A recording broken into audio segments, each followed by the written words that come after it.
Boa noite, turma, tudo bem?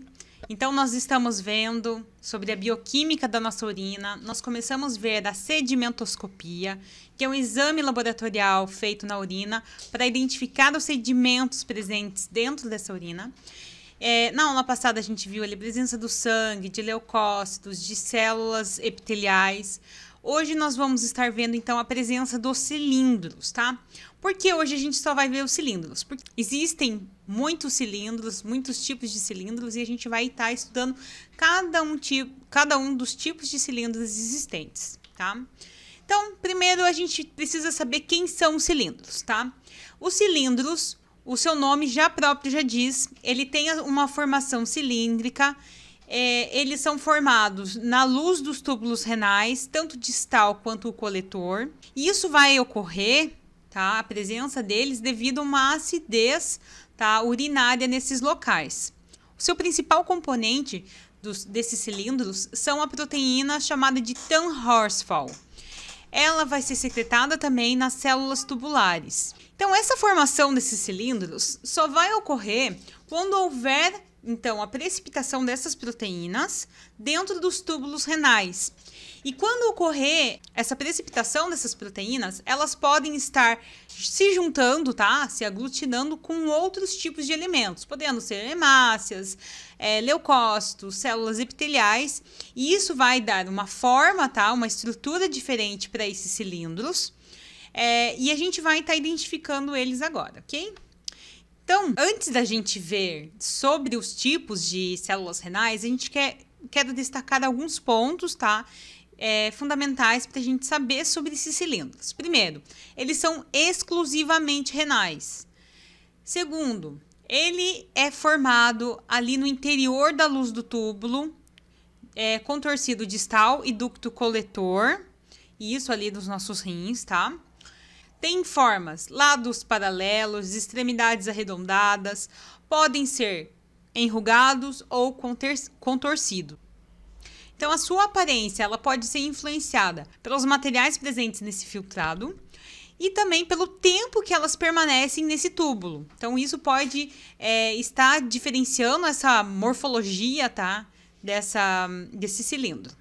O seu principal componente é essa proteína que a gente falou, Tan-Horsfall. É uma proteína imunológica contra as infecções.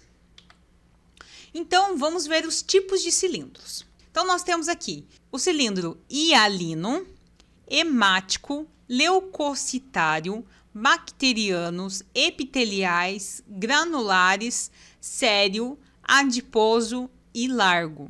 Então, esses são os tipos, tá, de cilindros que nós podemos encontrar presentes na urina.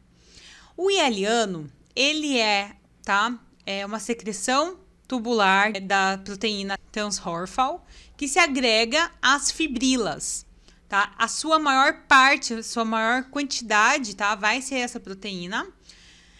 Ele pode significar uma glomerulonefrite, pielonefrite, doenças renais crônicas, insuficiência cardíaca congestiva, estresse e exercício físico, e ela pode ser normal até 2 por campo. Acima disso, tá, é anormal. O cilindro hemático, tá, como o próprio nome já lembra, ele vem estar ali apresentando junto com as hemácias. Então, as hemácias vão se emaranhar e vão se ligar a essa matriz dessa proteína Tan-Horsfall. E ela pode indicar também uma glomerulonefrite, exercícios físicos intensos, ou também a pielonefrite, nefrite intersticial aguda. Já os cilindros bacterianos, né, o próprio nome também diz, vão ser bactérias presas a essa proteína Tan-Horsfall, que pode estar indicando, então, uma pielonefrite. Cilindros epiteliais são quando células tubulares vão estar ligadas as fibrilas da proteína Tan-Horsfall, tá? E isso vai estar indicando uma lesão nesse túbulo renal. Os cilindros granulares, eles vão ser uma desintegração de cilindros leucocitários, lisossomos das células tubulares agregados a proteicos. Então, eles vão estar indicando glomerulonefrite, pielonefrite, estresse e exercício físico. Já o cilindro sério vão ser cilindros hialianos e granulares. Vão estar indicando estase do fluxo urinário. Já cilindros adiposos vão ser lipidúria e corpos adiposos ovais e vão estar indicando um caso clínico de síndrome nefrótica. Já o tipo de cilindro largo são formados nos ductos coletores ou em túbulos distais distendidos e vão estar indicando um caso clínico de extrema estase do fluxo urinário. Então, dependendo, tá, do tipo de cilindro presente nessa urina, através desses cilindros a gente consegue determinar as patologias que podem ocorrer, tá, estar ocorrendo, né, no organismo desse indivíduo, dessa urina, tá? E ele vai indicar essas patologias. Então, vamos, né, por partes, um por um ali. Os cilindros hialianos, eles são os mais frequentes, mais comuns, tá? Só que ele vai ser ali normal quando está até 2 por campo. Acima de 2 por campo, tá, é um quadro elevado e pode estar indicando ali, então, como a gente viu, uma glomerulonefrite, pielonefrite, né, a gente já viu isso aí.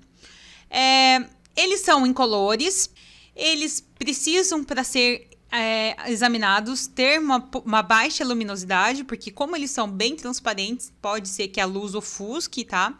Então, com uma luz mais baixa, você consegue determinar. Eles podem ter suas formas normais, enrugados ou com tecidos. Então, aqui eu trouxe para vocês verem imagens dele a microscópio, tá? Para vocês identificarem, são bem, né, transparentes e a gente consegue determinar que a sua presença. Então, são uma espécie gelatinosa, sem células, incolor. Os cilindros hemáticos, a sua presença geralmente vai indicar uma doença bem grave, tá? Isso na parte renal. Porque ele vai indicar um sangramento nesse interior do néfron. Vão ter uma coloração amarelada amarronzada e à medida que eles envelhecem, tem o início da lise e o cilindro torna-se mais homogêneo. Então, eu trouxe aqui para vocês verem a imagem, tá? Desse cilindro, dessa proteína, junto com as hemácias. O cilindro vai ter, né, essa forma e a gente consegue, né, identificar as hemácias juntamente, né, com essa proteína. Aqui outra imagem também para vocês se identificarem. Os cilindros leucocitários, eles vão estar indicando, tá, uma infecção ou uma inflamação desses néfrons.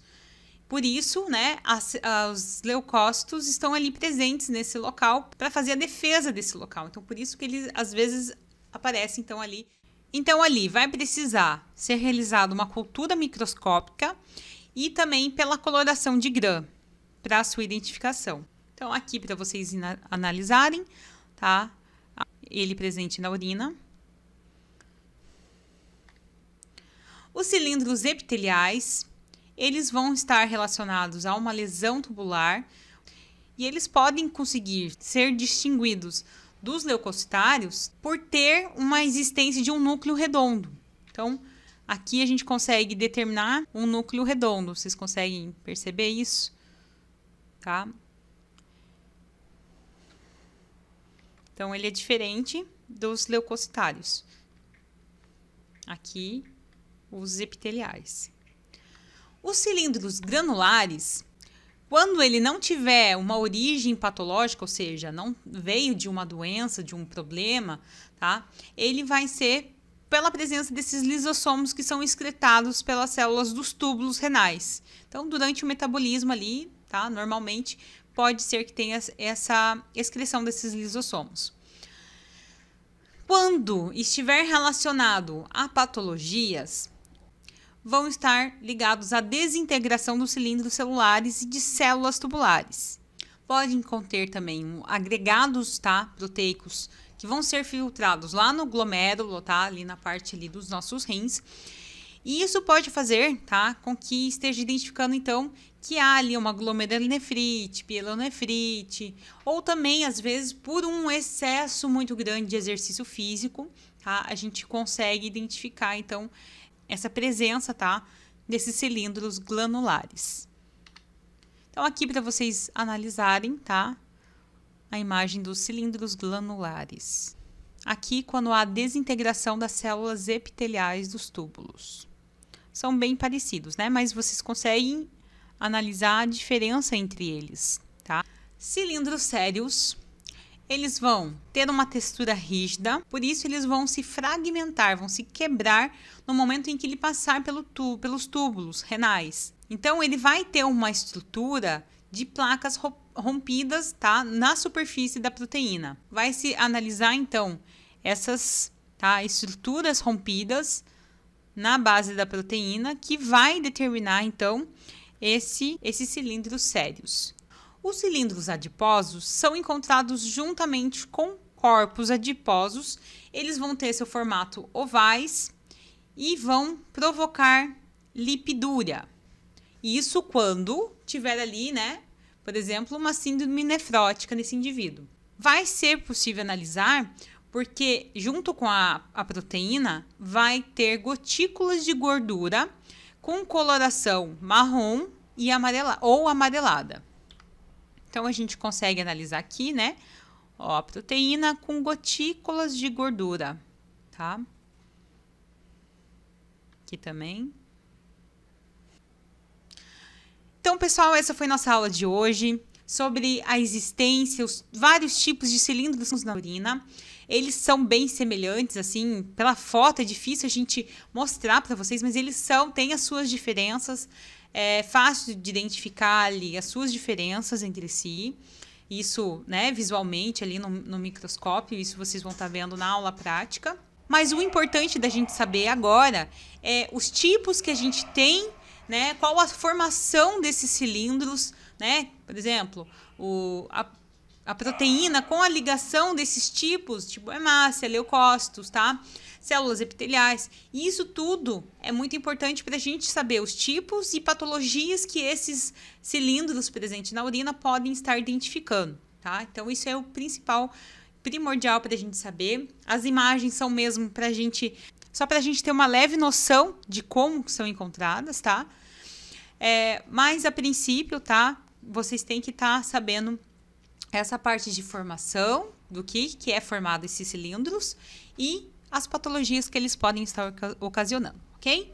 Qualquer dúvida, então, deixa aqui nos comentários. Vou estar aqui agora até o restante dessa aula para estar tirando as dúvidas de vocês.